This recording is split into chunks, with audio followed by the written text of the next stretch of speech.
Dan benar saja, Ning Rongrong diculik oleh seseorang yang ternyata adalah tetuanya sendiri dari klan Qibao. Ia kemudian dibawa menuju kantor kedutaan klan Qibao yang berada di kerajaan Tiando untuk menemui ayahnya yang merupakan pemimpin dari klan Qibao. Sang ayah lalu menjelaskan bahwa tujuan ia ke sini adalah untuk melindunginya dan menjauhkannya dari turnamen Akademi Roh. Karena ia mendapatkan informasi bahwa turnamen Akademi Roh kali ini hanyalah sebuah settingan yang akan dimanfaatkan untuk kepentingan dalang di baliknya. Ia juga mengungkapkan kalau sebenarnya niat memasukkan putrinya ke Sri Lanka adalah demi menghindarkannya dari turnamen Akademi Roh. Karena ia tahu dengan status Akademi Sri Lanka yang tidak resmi maka tak akan bisa mengikuti turnamen. Namun siapa sangka kalau mereka malah datang ke kerajaan Tiando untuk meminjam nama akademi. Diceritakan, ayah Ning Rongrong sebelumnya telah mendapatkan misi dari seseorang untuk mengacaukan turnamen dengan menyerang seorang peserta. Imbalan dari misi itu adalah benda pusaka yang dapat membangkitkan mutasi roh pelindung. Dalam sejarah klan Qibao dulu pernah ada orang jenius yang mencapai mutasi roh 9 tingkat. Menurutnya inilah kesempatan bagi klannya untuk mengulang sejarah tersebut. Di tengah penjelasannya yang panjang dan lebar, Ning Rongrong langsung menunjukkan kekuatan roh pelindungnya yang ternyata sudah bermutasi menjadi 9 tingkat. Ia mengaku kalau kekuatan ini bangkit setelah ia memakan tanaman dewa dari Tangsan. Di sisi lain, Tangsan dan Xiaowu mendapatkan tugas untuk menjual sisa tanaman obat di sebuah tempat lelang. Mengingat mustahil jika harus menjualnya di Shopee karena internet pada masa ini yang belum diciptakan. Sialnya, pasar lelang itu dikuasai oleh anggota bangsawan yang tempo hari berselisih dengan orang-orang Sri Lanka di Akademi Tiando. Karena dirinya yang masih menyimpan dendam, di sini ia berusaha menyulitkan Tangsan agar tidak ada satupun orang yang bersedia membeli tanaman dewanya. Akan tetapi, tiba-tiba seseorang muncul dan mengatakan akan memborong semua barang-barang yang ditawarkan oleh Tangsan. Ternyata orang ini adalah pemimpin dari klan Qibao sekaligus ayah dari Ning Rongrong. Ia sangat berterima kasih karena berkat Tangsan, putrinya kini telah membangkitkan mutasi roh 9 tingkat, sebuah kekuatan yang selama ini menjadi dambaan bagi klannya. Di waktu yang bersamaan, Oishike yang merasa khawatir menerobos kantor kedutaan klan Qibao untuk mencari Ning Rongrong.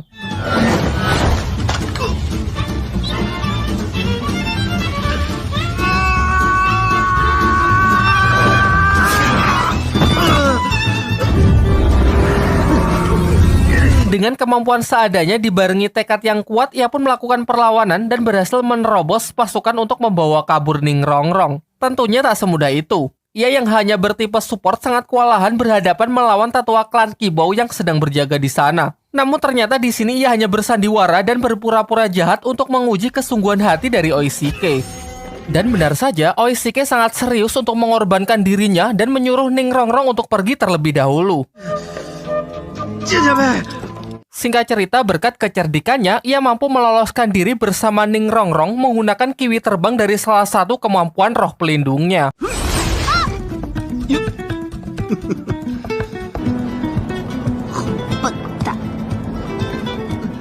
Sementara itu, pihak Tangsan yang sudah cukup mengumpulkan uang segera berlari untuk mendaftarkan diri mengikuti turnamen Akademi Roh. Pak Kepala Akademi pun berinisiatif untuk mengganti nama Akademi Lanba menjadi Akademi Sri Lanka. Setelah selesai mengurus administrasi, mereka semua pun pergi ke akademi dan di sanalah ia bertemu dengan Oishike yang juga baru kembali. Dengan bangganya ia menceritakan bahwa ia baru saja bertarung hebat dan berhasil menang melawan Master Roh demi menyelamatkan Ning Rongrong. Singkat cerita, berkat tanaman dewa dari Tangsan, seluruh siswa Akademi Sri Lanka kini siap untuk mengupgrade kekuatannya. Mereka pun bersama-sama pergi ke sebuah hutan yang tak jauh dari kerajaan Tiando untuk berburu siluman roh guna mempersiapkan diri untuk mengikuti turnamen. Di sana Master Xiao membagi mereka menjadi 2 tim. Dirinya, Erlong, Xiaowu, dan Tangsan pergi ke sebelah barat, sementara sisanya akan ikut Pak Kepala Akademi.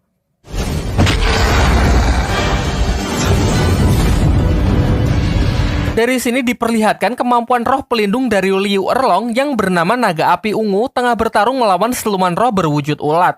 Ia menjelaskan kemampuan apinya ini sedikit berbeda dari milik Mang Haojun. Karena menurutnya lebih kuat dan lebih tak terkontrol sehingga setiap kali selesai pertarungan, maka seluruh pakaiannya juga akan ikut terbakar.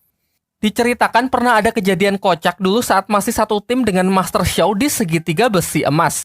Kala itu selesai pertarungan, Liu Erlong langsung jatuh pingsan sebelum sempat mengganti pakaiannya. Master Xiao mengaku tidak ada pilihan lain karena waktu itu mereka cuma berdua. Sementara Pak Kepala Akademi sudah lebih dulu pergi mengejar musuh. Sehingga Master Xiao lah yang mau tidak mau harus menggantikan pakaiannya. Melanjutkan pencarian siluman yang cocok untuk Tang San, mereka bertemu dengan siluman laba-laba yang dinilai usianya cocok untuk Tang San. Diketahui karena sebelumnya Tang San telah menyerap cincin roh siluman laba-laba juga, hal ini membuat siluman laba-laba lain seakan menyimpan dendam kepada Tang San sehingga makhluk tersebut langsung mengincarnya. Akan tetapi pengejaran itu membawa mereka ke tempat siluman laba-laba penggali yang jauh lebih besar dengan usia puluhan ribu tahun. Dengan sangkar jaring laba-labanya, si laba-laba besar itu mengurung Erlong dan Master Xiao yang membuat mereka tak bisa membantu Tang San. Sementara itu ternyata laba-laba yang kecil kembali dan berusaha membunuh Tang San. Di sini kita ditunjukkan untuk pertama kalinya Tang San dapat memanfaatkan kaki laba-laba yang keluar dari punggungnya untuk melakukan manuver serta serangan untuk membunuh laba-laba tersebut. Namun di saat ia lengah, ia nyaris dihabisi oleh laba-laba besar yang juga mengejarnya. Beruntung guru Erlong yang sudah terbebas datang dan berhasil melumpuhkan si laba-laba besar. Di sini Master Xiao menyarankan agar Tang San menyerap cincin dari laba-laba yang lebih kecil. Namun setelah membunuhnya, Tang San malah lebih tertarik dengan laba-laba yang lebih besar yang sudah dilumpuhkan oleh Liu Erlong. Tang San lalu teringat kalau sebelumnya ibunya memberikan mata air yang bisa membantu dalam penyerapan cincin siluman di luar batas kemampuannya. Akhirnya dengan modal itu, ia pun memberanikan diri untuk tetap menyerap cincin roh siluman lebih dari 10.000 tahun tersebut. Setelah menyerap cincin roh berwarna hitam itu, diperlihatkan ia masuk ke dalam alam bawah sadarnya dengan dikelilingi mata air dewa warisan dari ibunya yang telah ia katakan sebelumnya. Di sisi lain, teman-temannya yang lain telah berhasil mendapatkan masing-masing cincin roh keempat, namun Mang Hojun dan Dai Mumbai masih belum sadarkan diri karena terlalu memaksakan diri untuk menyerap siluman yang mendekati batas mereka. Sehingga proses adaptasi tubuh mereka menjadi lebih berat dan memakan waktu yang cukup lama.